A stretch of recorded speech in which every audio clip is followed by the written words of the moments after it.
Math mastery hub में आप सभी का स्वागत है। आज हम कक्षा 9 गणित में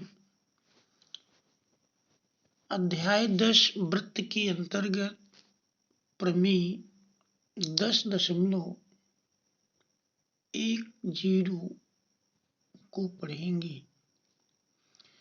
प्रमेय का कथन है, यदि किसी रेखाखंड के अंत बिंदु अपने एक ही ओर स्थित दो अन्य बिंदुओं पर समान कोण अंतरित करें तो चारों बिंदु एक वृत्तीय होंगे।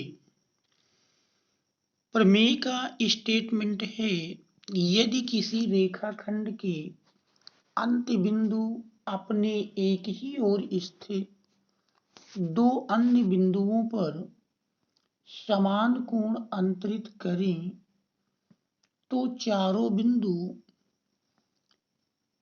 एक वृत्तीय होंगे।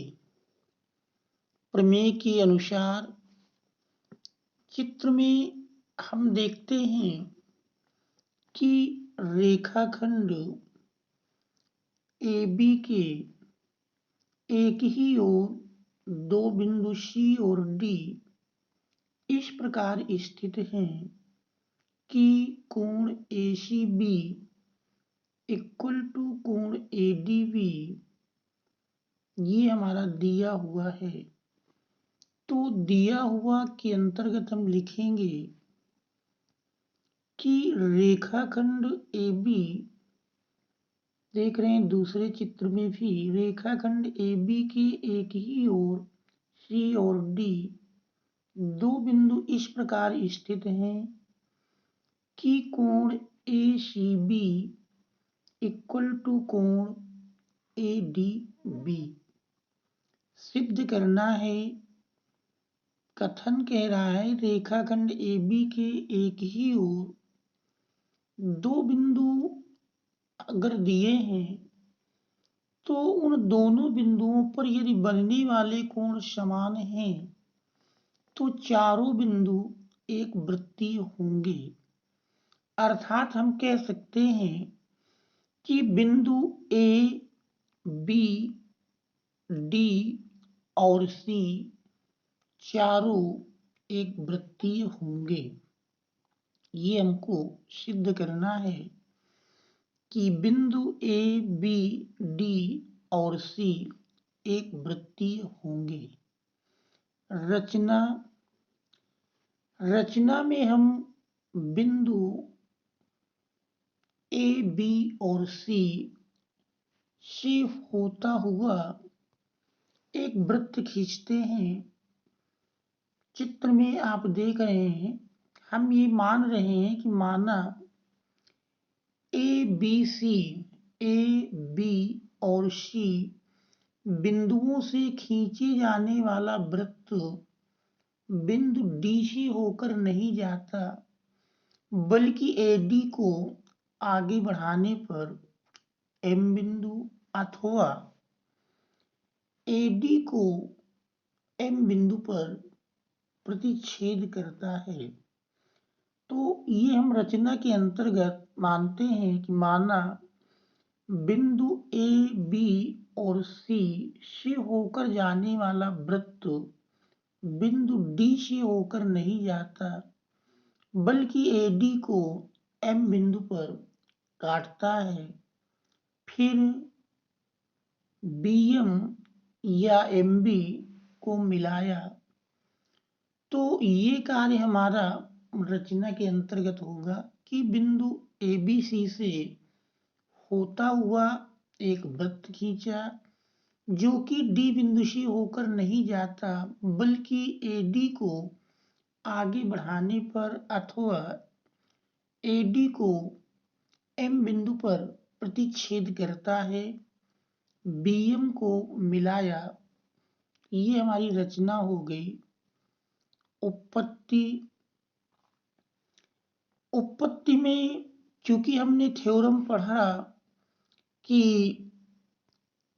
एक ही वृत्तखंड के कोण बराबर होते हैं, तो उस थ्योरम के अनुसार कोण ए सी बी इक्वल टू कोण ए एम बी मिल जाएगा। दूसरे चित्र में भी देखें तो कोण ए सी बी इक्वल टू कोण ए एम बी, ये हमारा इक्वेशन नंबर 1 बनेगा।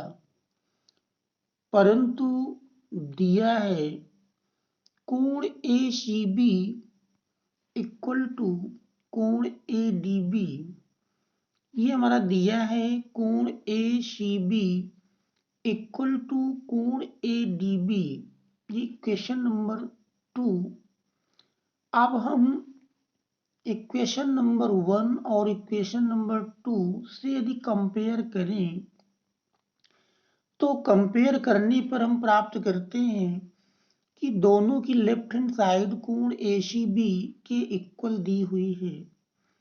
पहले समीकरण में भी लेफ्ट हैंड साइड कोण ए सी बी और दूसरे में भी लेफ्ट हैंड साइड कोण ए सी बी है। अतः दोनों समीकरणों से स्पष्ट होता है कि दोनों समीकरणों की लेफ्ट हैंड साइड समान है, और यदि लेफ्ट हैंड साइड समान है तो निश्चित रूप से राइट हैंड साइड भी समान होनी चाहिए।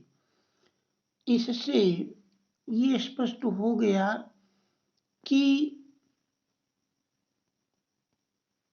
कोण A M B equal to कोण ए डी बी, कोण A M B equal to कोण ए डी बी, ये हमारा समीकरण 1 और 2 से प्राप्त होता है कि कोण A M B equal to कोण ए डी बी। अब यदि हम चित्र में देखें तो कोण ए एम बी और कोण ए डी बी में से एक त्रिभुज का बहिष्कोण है, जबकि दूसरा त्रिभुज का अंतःकोण है। कोण ए एम बी और कोण ए डी बी में से एक तो त्रिभुज का बहिष्कोण है और जबकि दूसरा त्रिभुज का अंतःकोण है। तो किसी भी त्रिभुज में बहिष्कोण अंतःकोण के एक अंतःकोण के समान नहीं हो सकता। चित्र में देखते हैं कि चित्र में यदि हम देखें तो जैसे त्रिभुज बी डी एम में कोण बी डी ए त्रिभुज बी डी एम का बहिष्कोण है, तो ये बहिष्कोण ये अंतःकोण के समान नहीं हो सकता, क्योंकि बहिष्कोण की प्रमेय में दिया है किसी त्रिभुज का बहिष्कोण दोनों सुदूर अंतःकोणों के योग के बराबर होता है। दूसरे चित्र में देखें तो कोण बी एम ए त्रिभुज बी एम डी का बहिष्कोण है, यानी कोण ए एम बी कोण ए एम बी बहिष्कोण, जबकि कोण ए डी बी अंतःकोण है। इसलिए यह बराबर संभव नहीं है। यह केवल बराबर तभी संभव हो सकता है जब डी और एम दोनों बिंदु समपाती हो जाएं। समपाती से तात्पर्य है जो फिगर में दोनों अलग अलग दिखाई पड़ रहे हैं, ये दोनों बिंदु एक हो जाएं, अर्थात बिंदु डी बिंदु एम पर आ जाए, तो बिंदु डी और एम दोनों एक हो जाएं, समपाती हो जाएं। इसलिए इससे हमारा यह निष्कर्ष निकलता है कि बिंदुओं ए बी और सी से होता हुआ खींचे जाने वाला वृत्त बिंदुओं ए बी और सी से होकर खींचे जाने वाला वृत्त इस डी बिंदु से होकर अवश्य जाएगा, क्योंकि डी और एम दोनों संपाती होंगे। तो सी, ए और बी तीनों बिंदुओं से होकर खींचे जाने वाला वृत्त इस चौथे बिंदु डी से होकर अवश्य जाएगा, अर्थात बिंदु ए, बी, डी और सी चारों वृत्तीय होंगे। इस प्रकार से प्रमेय हमारी सिद्ध होती है कि बिंदु ए, बी, डी और सी वृत्तीय होंगे, प्रूव्ड।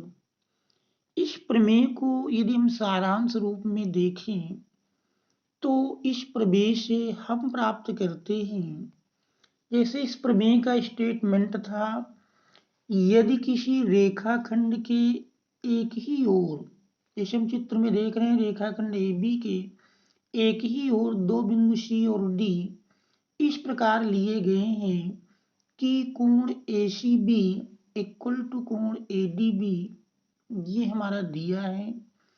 सिद्ध करना है कि बिंदु ए, बी, डी और सी वृत्तीय होंगे।